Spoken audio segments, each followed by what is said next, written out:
Aunt Jennifer's Tigers by Adrienne Rich. Actually, Aunt Jennifer is poet's expression for inner feelings of a woman. इस poem के अंदर जो poet हैं Adrian rich, वो एक औरत की इनर फीलिंग्स, अंदरूनी जो फीलिंग्स होती हैं वो बाहर लेके आए हैं इस पोएम के माध्यम से। आंट जेनिफर एंड टाइगर्स, इनका क्या रिलेशन है? जैसा कि आप पिक्चर में देख रहे हो कि एक तस्वीर दिख रही है जिसके अंदर टाइगर्स भी हैं, येलो कलर की और ब्लैक कलर की उन पर स्ट्राइप्स हैं, और इसके अंदर एक वुमेन है जो कि फ्रेम के अंदर एम्ब्रॉयडरी कर रही है। वो आंट जेनिफर एक सभी वुमेन को रिप्रेजेंट कर रही है, कोई एक कैरेक्टर नहीं है। Aunt Jennifer's tigers prance across the screen, bright topaz denizens of the world of green. They do not fear the men beneath the tree, and they pace in sleek chivalric certainty. So यहाँ पर कवि एक बात कर रहा है एक ऐसी लेडी के बारे में जिसका नाम आंट जेनिफर है।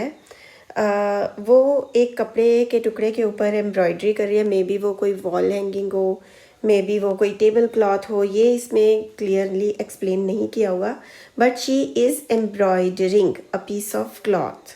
What she is making on that piece of cloth? She is making tigers. वो टाइगर्स बना रही है जो कि इधर उधर जंप कर रहे हैं। मतलब ऐसा वो सीन क्रिएट कर रही है अपनी एम्ब्रॉयडरी के थ्रू कि टाइगर्स इधर उधर जंप कर रहे हैं, यानी कि it is a symbol of men's word where freedom is everywhere. जो मेन होते हैं उनकी लाइफ फ्रीडम से भरी होती है, वो कहीं भी जा सकते हैं। They are prancing across the screen का मतलब ये है कि वो कहीं भी मूव कर सकते हैं with freedom. They do not fear the man beneath the tree, और वो पेड़ों के नीचे जो लोग हैं उनसे भी नहीं डरते हैं, यानी कि मैन के वर्ड में फियर नहीं है।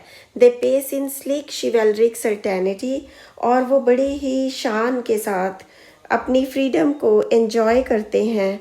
यहाँ पर दोनों की कंडीशन के बारे में एक कंट्रास्ट क्रिएट किया हुआ है aunt Jennifer and her tigers के बारे में। Tigers are fearless, but the lady who is doing the home task या घर का काम करती रहती हैं जो लेडीज़, उनकी जो लाइफ है वो कभी भी फेयरलेस नहीं होती। Aunt Jennifer's finger fluttering through her wool, ये कैसे पता चलता है कि उनकी लाइफ कभी फियरलेस नहीं होती? क्योंकि उसकी जो उंगलियां हैं वो कांप रही हैं। Aunt Jennifer's fingers fluttering through her wool, वो जब एम्ब्रॉयडरी कर रही है सुई लेकर, धागा लेकर, तो उसकी उंगलियां बहुत कांप रही हैं। With the fear of her husband, find even the ivory needle hard to pull, और उनके पास आइवरी नीडल है। आइवरी नीडल मतलब हाथी दांत से बनी हुई सुई। कोई भी चीज़ जो हाथी के दांत से बनी होती है उसको आइवरी बोलते हैं। Even the ivory needle hard to pull, और सुई में से धागा भी उससे खींचा नहीं जा रहा आंट जेनिफर से। मतलब अब वो घर का काम करते करते काफ़ी कमज़ोर भी हो गई है, काफ़ी डरती भी रहती है। The massive weight of uncle's wedding band, और उन्होंने शादी की जो रिंग डाली हुई है वो भी बहुत भारी लग रही है। मतलब aunt Jennifer's fingers are travelling. Why the fingers are travelling? With the fear of her husband. And why she is doing embroidery? Maybe she is pursuing her hobby, but she is fearful of her husband who could scold her. Husband कभी भी डांट सकता है, कभी भी women को control कर सकता है man. Her fingers are so tired of working, उसकी उंगलियां अब थक चुकी हैं काम करते करते, और नीडल बहुत भारी लग रहा है। यहाँ तक कि अंकल का वेडिंग बैंड भी, जो अंकल ने अपनी शादी में उनको पहनाई थी रिंग, वो आज तक उसकी रिंग में है, जो कि ये शो कर रही है कि वो पूरी तरह से completely she is dependent on her husband. उसका वेडिंग बैंड का वेट बहुत ज़्यादा उसको फील हो रहा है। इसका मतलब ये है कि जो मैरिड होने के बाद जो बर्डन है और जो ऑब्लिगेशंस होती हैं, ड्यूटीज़ होती हैं, वो इतनी ज़्यादा बड़ी हो जाती हैं कि जो मतलब आज भी वो जो वेडिंग बैंड है वो अंकल को ही बिलोंग करता है कि उन्होंने ख़रीदा था आंटी को पहनाने के लिए, आंट जेनिफर को पहनाने के लिए। आज भी वो उनको ही बिलोंग करता है, नो मैटर कितने साल, कितना ज़्यादा उन्होंने काम किया, मेहनत की। Sits heavily upon aunt Jennifer's hand. तो वो बैंड आज भी उनके हाथ के ऊपर वैसे का वैसे ही है, अंकल की प्रॉपर्टी के रूप में। When aunt is dead, her terrified hands will lie. अब क्या होगा, एक दिन मौत तो आती है, सबको आती है, तो आंट जेनिफर को भी आएगी। आंट जेनिफर में भी शायद टाइगर्स इसलिए बना रही हो कि वो एक फियरलेस जीवन जीना चाहती थी, लेकिन जब उसको मौत आएगी तब तक उसके हाथों में वो डर, टेरर, हॉरर, घर के काम का, हस्बैंड के कंट्रोल का वो रहेगा। वो कभी फ्रीडम से नहीं जी पाएगी। Still ringed with ordeals she was mastered by, क्योंकि कोई उसका मास्टर है, कोई उसको कंट्रोल करता है, किसी और के दिमाग से उसकी लाइफ चलती है। The tigers in the panel that she made will go on prancing proud and unafraid.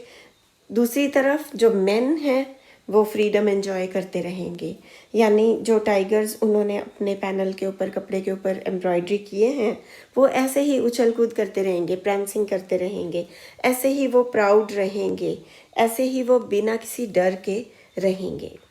So now I am explaining this in simple English sentences. Listen carefully, then you will be able to solve any question.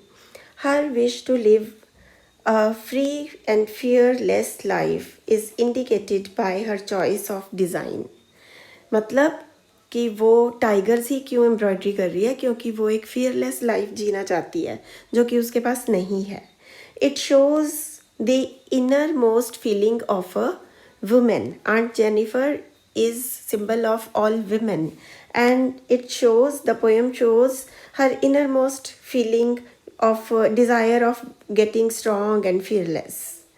And she keeps on doing ordeals of life, like सारा दिन वो घर का काम करती रहती है. She keeps on doing ordeals of life, and she will be doing continuously those ordeals till her death. वो डेथ तक वो काम करती रहेंगी. She is frightened, her fingers are shaking, and she wants to put those fingers to rest. वो डरी हुई है, उसकी फिंगर्स भी कांपती हैं और वो आराम करना चाहती है. But still even after death the ring shall remain on her hand, and that ring belongs to her husband. After her death, her desire of freedom and fearlessness shall remain alive in these tigers which has she embroidered. Death के बाद जो tigers उन्होंने बनाए हैं, उनके द्वारा उनकी स्वतंत्रता की इच्छा उनके अंदर, टाइगर्स के अंदर झलकती रहेगी.